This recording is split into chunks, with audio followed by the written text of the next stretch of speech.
حضرت امیر المؤمنین علی ابن ابی طالب علیہ السلام فرماتے ہیں یہ جملہ ایک ایسا جملہ ہے، نہج البلاغہ میں بھی موجود ہے، لیکن عربی زبان کا ایک بہت بڑا ادیب عربی زبان کا ہے جاحظ. اس نے اپنی ایک ضخیم کتاب میں البیان والتبیین میں، خاصی ضخیم ہے، کئی 100 صفحے کی کتاب ہے، مولا کا یہ جملہ نقل کیا اور پھر وہیں خود لکھا کتاب میں کہ اگر میری اس ضخیم کتاب میں اس ایک علی ابن ابی طالب علیہ السلام کے اس ایک جملے کے علاوہ کچھ بھی نہ ہوتا تو میری یہ کتاب بہت قیمتی تھی. اور اس جملے کا موضوع یہی ہے انسان کی قیمت. امام نے فرمایا ہے قیمت کل امرئ ما یحسنہ، ہر انسان کی قیمت وہ ہے جتنا علم اس کے پاس ہے. تو اب اگر ہمارے امتیوں کو، ہمارے بچوں کو اپنی قیمت بڑھانی ہے، قدر بڑھانی ہے، ویلیو بڑھانی ہے تو کیا کرنا ہوگا؟ علم علم علم علم حاصل کریں، تحصیل علم کریں، دنیا کا ہر علم حاصل کریں اور دین کا علم حاصل کریں. جتنا علم حاصل کریں گے اتنا آپ کا نفس بلند ہوتا چلا جائے گا، اس کی ویلیو بڑھتی چلی جائے گی. ابھی ویلیو کی بات کر رہا ہوں. اور اسی کے مقابلے میں آپ نے پھر یہ بھی سلبی ایجابی اعتبار سے کہا، سلبی اعتبار سے بھی فرمایا اقلکم قیمتاً یا اقل الناس قیمتاً اقلہم علما. دیکھو تمام لوگوں میں سب سے کم ویلیو اس کی ہوتی ہے جس کے پاس سب سے کم علم ہو. ایک طرف یہ کہا کہ تمہاری ذات کی، تمہارے نفس کی اصل قیمت منحصر ہے کس پر؟ اس علم پر جو تمہارے پاس ہے. سمجھ میں آ رہی ہے؟ بالکل توجہ سے، دھیان سے. اب تم میں سے ہر ایک کے نفس کی قیمت کی بات ہو رہی ہے. ہر ایک نفس کی قدر و قیمت وہ علم ہے جو اس کے پاس ہے. یہ ایک بیان. دوسرا بیان فرماتے ہیں کہ کم ترین قیمت اسی کی ہے جس کے پاس کم ترین علم ہو. اقل الناس قیمتاً اقلہم علما. اور اس کے بعد ایک عجیب و غریب فارمولہ بھی دیا. فرمایا کہ کل شیء یضیق بما یجعل فیہ الا وعاء العلم.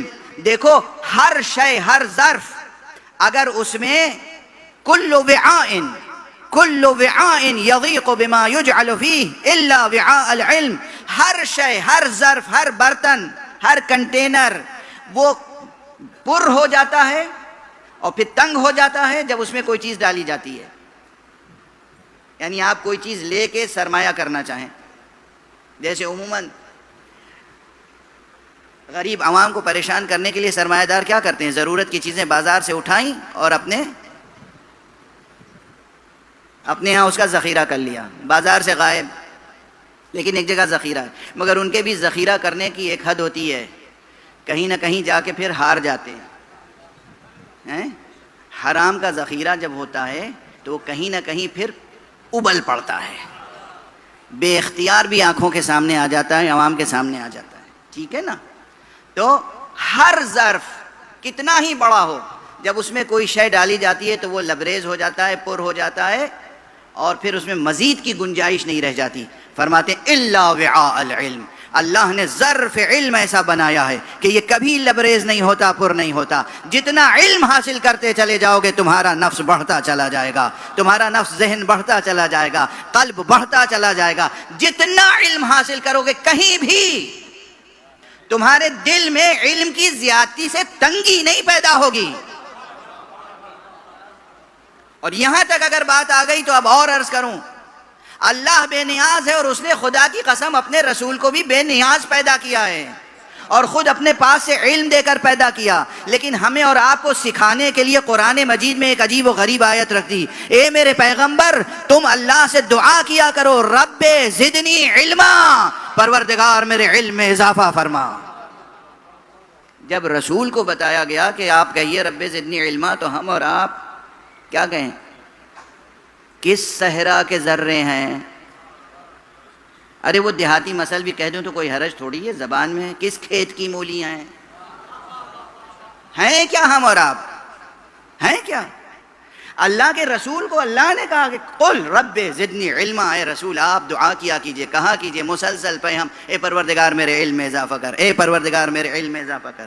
اور ہمارے ہاں کیا ہو رہا ہے؟ علم سے غفلت. علم سے غفلت ہوگی تو کوئی امت تشکیل نہیں پا سکتی. آپ مرتضیٰ کے امتی نہیں بن سکتے. تمام دنیا کی لذتوں سے منہ موڑ کے بس ایک چیز حاصل کرنے کی کوشش کریں، اور وہ ہے علم اور معرفت. اور اس علم اور معرفت میں جو لذت ہے اس کا آپ کو ابھی اندازہ نہیں ہے، لیکن جب لذت کا اندازہ ہو جائے گا تو پھر کوئی چیز اس کے مقابلے میں اچھی نہیں لگے گی.